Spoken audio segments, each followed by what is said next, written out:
Ah, yes, here we have the natural DGR in its natural habitat. Oh, and here comes the mating call. Oh yeah, this nigga getting no hoes. Look at the top of his head. What's up on DGR, and today we're going to be reacting to Casual Geographic Honey Badgers versus Wolverine, deciding the impossible fact. Now me personally, knowing what I know about honey badgers used to be my favorite animal. They're number 2 now behind the jaguar. Y'all can't blame me, jaguars are tough, but honey badgers are like the most non-fearing animal in the entire world. They aren't afraid of anything, and they got tough hide. I don't know too much about Wolverines other than they got a Marvel nigga named after them. So I got the honey badger in the fight. So without further ado, let's get into the video. Put wearing assault on the food web. A scavenging super soldier steroid weasel. Two animals infamous for durability, blessed by the almighty, disregard of death. I wonder how closely related, I'm sorry, we're 9 seconds in and I'm already pausing, but I wonder how closely related like each other are, because they look pretty similar. Just I think the Wolverine's a little bit bigger and got sharper claws, I'm pretty sure. Hopefully they got sharper claws. I think that's what Wolverine's named after, right? Predatory hemorrhoid, an unstoppable force versus an immovable object. A fight as much philosophical as physical, and today we'll break down how these muscelids match up until in the end, only one is left standing. Now disclaimer, I've actually done those are some amazing stats. But after some additional research and some number crunching, my answers changed quite a bit, and after mulling it over, I actually feel pretty good about my pick. Another note I wanted to add is there are no definites in nature. What I mean is, if I say animal A would beat animal B in a fight, I don't mean animal A would run the table every time. It's more like if A and B squared up 10 times, I'd expect animal A to hypothetically win at least 6. Any debate worth having wouldn't just be one contender steam. For the people who don't know, that be like, hey, I actually think a gorilla is going to beat a grizzly bear. Y'all don't know the outcome. I'm letting you know. A grizzly bear is mopping the floor with a gorilla. Gorillas are strong, but it is a grizzly bear. Y'all don't know how strong grizzly bears are. Grizzly bears are them niggas 100%. So that being said, let's meet the misfits. The honey badger's black Air Force energy emanating from an aggressive tube sock. At only about 20 to 30 pounds and a length of 22 to 30 inches, the glorified ferret is too small, too slow, and too solitary for a conventional way of life. In a world of fight or flight, the honeyhead's defining trait is not having. He got a little mustache. Monochrome crash outs are actually their best defense. But it's not just a bluff. The bane of bees has 1.5-inch claws, mostly for digging and breaking into hives, and jaws powerful enough to crack open a tortoise. They apparently use those jaws to castrate larger animals. I know it's that hard. But if we want to be fair here, we do have to mention that the castration claim came from Kruger Park Ranger James Stevenson Hamilton in 1947 and hasn't been documented since. Either way, the real flex is that if cockroaches had breasts, they'd probably be honey badgers. They're that hard to kill. They famously have thick 6mm skin. Wait, what? Did I hear that right? If cockroaches had breasts, they'd be honey badgers? How does that make sense? That doesn't make. He just wanted to say that. That doesn't make sense at all. Stings, machetes, and most importantly, severe maulings from much larger predators. The rotel also has freakishly loose skin that makes it nearly impossible to pin down without it turning around and delivering punishment to the face. Additionally, they have a reversible anal pouch with a smell foul enough to gift angry bees the power of discernment. Although that means a pouch in your butthole.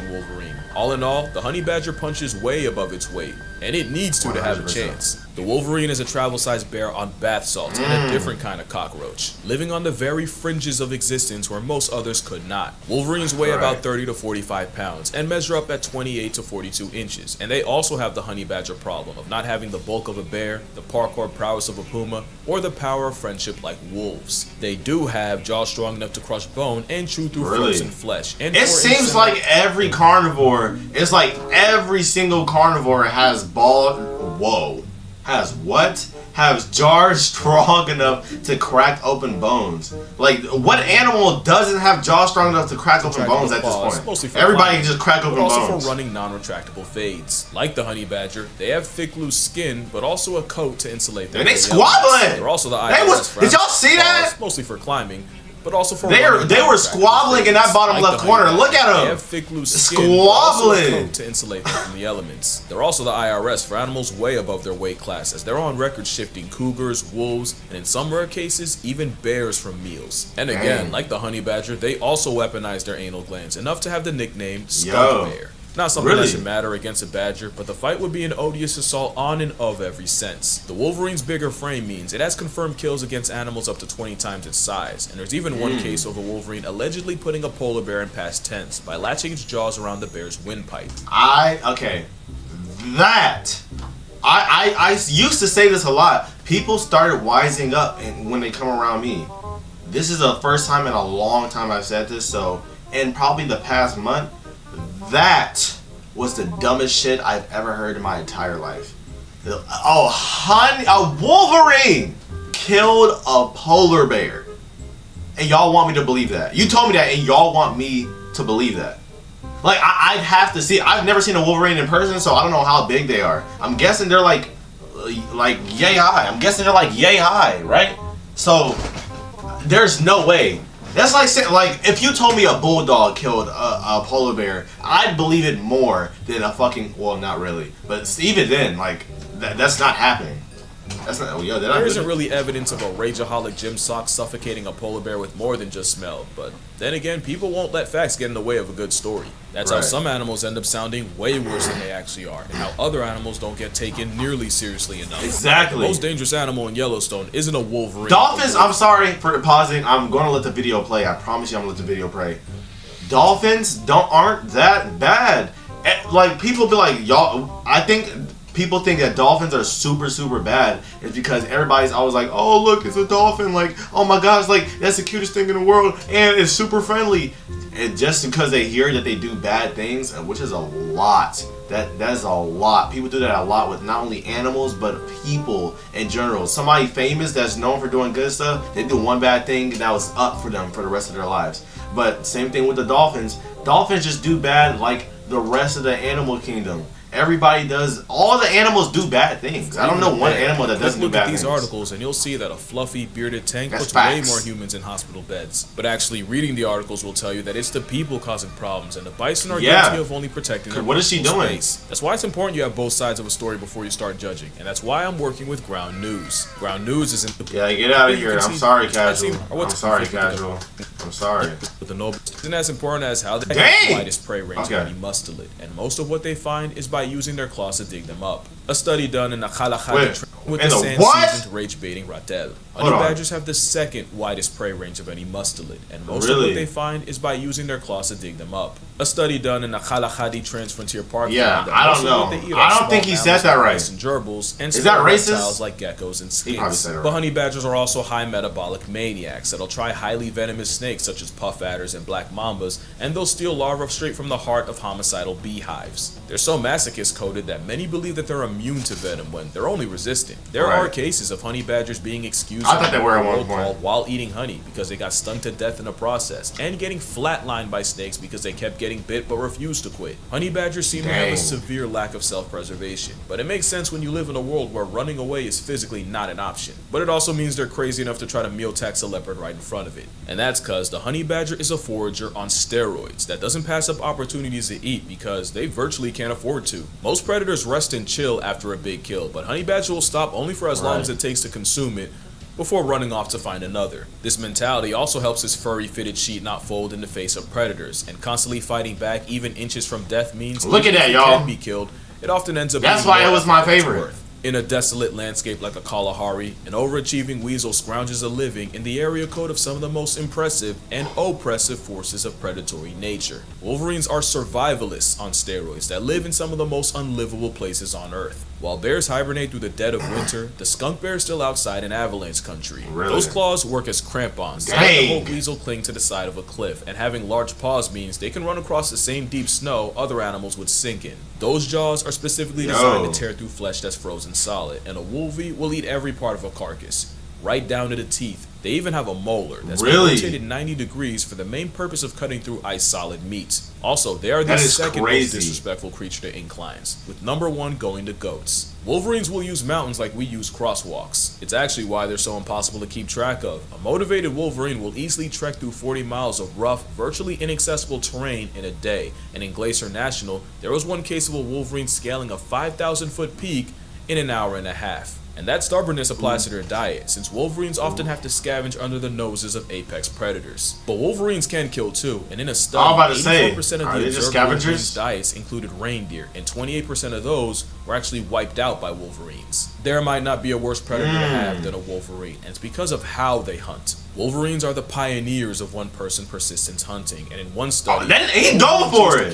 He said you thought you was safe. 40 miles in a hunt exceeding 6 hours. The animal with glutton for a Latin name will tailgate a mark until they eventually gas out. So whether it's a determined garbage disposal or a flagrantly reckless felony ferret, beating either would be a war of attrition. But the question still remains, can he fight though?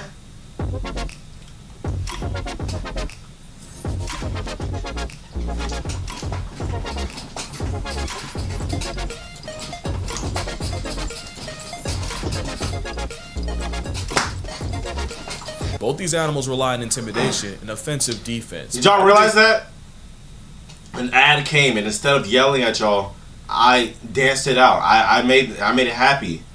Next time an ad comes up, I'm going off. I don't care. With honey badgers, too many ads. Claws probably wouldn't feel good across the face, but the real damage is in that bite.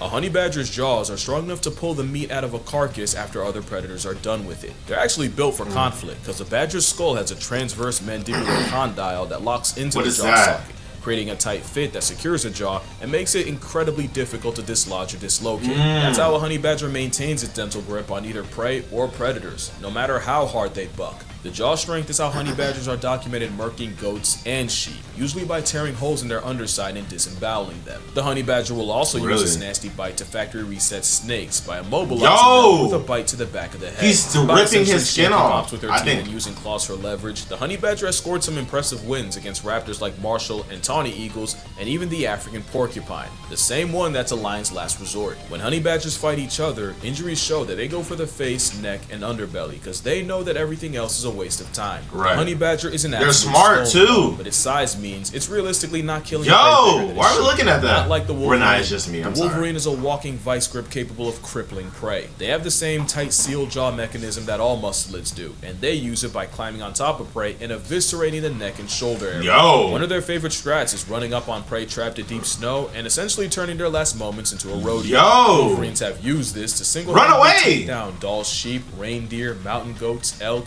and even the biggest mark in the area. From 1967 to 2001 in Krasnoyarsk, Russia, there were 19 cases of wolverines flatlining moose, and based on the bodies, they favored tearing at the legs, neck, and shoulder. Now, to be fair, the wolverines usually went after the young, the sick, or as mentioned, those swallowed by snowdrifts, but it's still a feral ferret the size of a mid-dog, taking the life of an animal 20 times its size. Against each other, they use their hook claws to grapple and try to land their trapped jaws around the face and throat. The wolverine has a higher power rating than a honey badger, but the honey badger has that dog in him. Even in a dying effort, honey badgers have been known to throw hands at a lion for hours. But there's another aspect we gotta look at, and this might actually be what decides it. How they match up with predators is a big factor, since in this fight they're going up against another predator. And there's no shortage of threats to a honey badger. Lion versus bear. Lions, hyenas, leopards, wild dogs, crocodiles, baboons, and pythons are all liable to catch an African aggro skunk slipping. As much as their reputation precedes them, honey badger got quite a lot to give a shit about. Even though they can live for nearly 30 years in captivity, in the wild, most won't make it past 7. Honey badgers aren't the indestructible black and white badger berserkers the internet says they are. They're actually very vulnerable to predators. And it seems that the honey badger's two biggest threats are leopards and hyenas. As funny as it is, mature lions typically avoid them, since beefing with a malice-operated weasel when you hunt buffalo for a living is a genuine waste of time. But leopards and hyenas are more curious, and since a foot-tall badger can't outrun a hyena gang or sidestep a leopard, they literally have no other option than to fight to buy itself extra time on Earth. But ultimately, honey badgers have no shot at crippling any predator bigger than a jackal, and it becomes a losing matchup when a predator decides it does have time. It's just that the honey badger's crackhead determination means it can survive situations they have no business walking away from. Wolverines don't face the sheer volume, but they still have a familiar feline build, one of the greatest pack hunters of all time, and one of the largest land predators. I'm sorry, y'all. I don't remember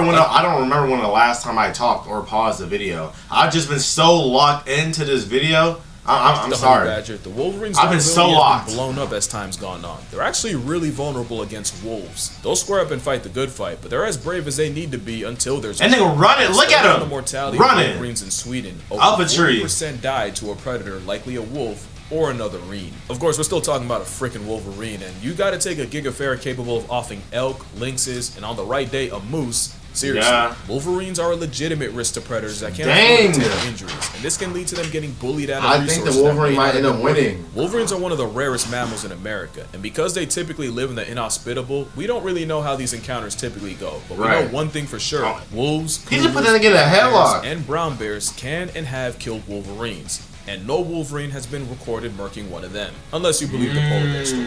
So now we have everything to decide who would win, but now we have to decide what winning is. Obviously, there's no question who wins in a fight to the death, but is it still a W if you can force a forfeit first? In nature, a fight to the death is rare Yeah. because the injury sustained will I likely kinda life caught deprive both this. sides anyway. As much as the drama of a drawn-out cinematic duel to the death would sell, getting one side to turn tail is just as valuable a win. So here, a win would mean either straight up destroying the other Right. or successfully intimidating them. Now let's finally set the scene for the fight. It's the middle of an unbearably long dry season when a Wolverine and a honey badger run into each other at a fresh deer kill. Neither's eaten in days, and both may not eat for several more. And with All right, these listen being up, two listen up, prime y'all. males, this Who y'all fight got? might Tell me in be the comments. fatal. Let's review what we got. The honey badger is arguably more durable, surviving maulings that would Right. likely kill the Wolverine. Plus, a honey badger is liable to fight to the absolute death. But even in a fight Right. going the distance, the biggest question remains: how does the honey badger basically beat a bigger version of itself? The Wolverine can survive one of the worst conditions of any predator, and the same jaws that can cripple a moose and allegedly a polar bear should be enough to crush the honey badger's skull. But the honey badger takes a lot to Right? kill, No. only squirming and giving it right back the whole time. For the Wolverine, the question is, if bigger predators struggle with it, how does the Wolverine expect to be any different?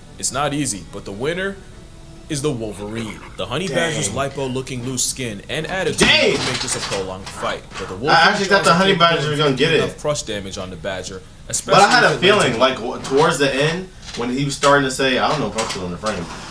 Towards the end, when he started to say, like, I don't know, he was just starting to sound like they weren't gonna win, like they weren't gonna win, and I felt it too. I over felt the it coming. head, which they normally go for. In a fight going the distance, the Wolverine would get beaten up, but the honey badger likely wouldn't be able to get a kill on the Wolverine. But the real winner here is Right. the Wolverine's lack of risk aversion. Even though the honey badger is more kamikaze coded, Wolverines have been known to die trying to steal a kill in front of a bear. So the chances the Wolverine backs off are lower than the Wolverine offing the badger, or even the honey badger running first. Against a similar sized African civet, the nasty honey badger is able to pin it, but ultimately the civet's able to walk away. I can't see a honey badger submitting a That's much bigger crazy. Wolverine, but like I said, there are no definites in nature, and in a best of 10, I'd expect He the pinned him Wolverine to down and force a then let him submit run away? or retreat at least 6 times. It was close, but in a matchup like this, only one can take the W. So it's only fitting that the Wolverine already has it. But that's Dang. gonna do it for this video. Drink water, hug your mother, touch grass, call your father. Let me know what other matchups you want to hear me talk about. And I'm gonna see y'all in the next one. Nah. Is that a Wolverine? Yeah, idiot. Idiot! What are you doing, white people, man? I'm sorry, whoa. But I'm just saying, like, come on. Like, it wasn't nobody else. But that's crazy, y'all. I didn't think at the beginning of the video that the Wolverine's gonna win. I didn't think that at all. At the beginning of the video, I thought that the honey badger was gonna win because, you know, they like, you heard their stats. Their stats are up there, but apparently Wolverine still won. But I'm not gonna lie, it's not gonna bump down the honey badger. Honey badger's still up there, number 2 favorite animal in the entire world. And if that's your favorite animal, let me know in the comments below. So, without further ado, I'm gonna see you guys in the next video. Peace. Go watch my other videos!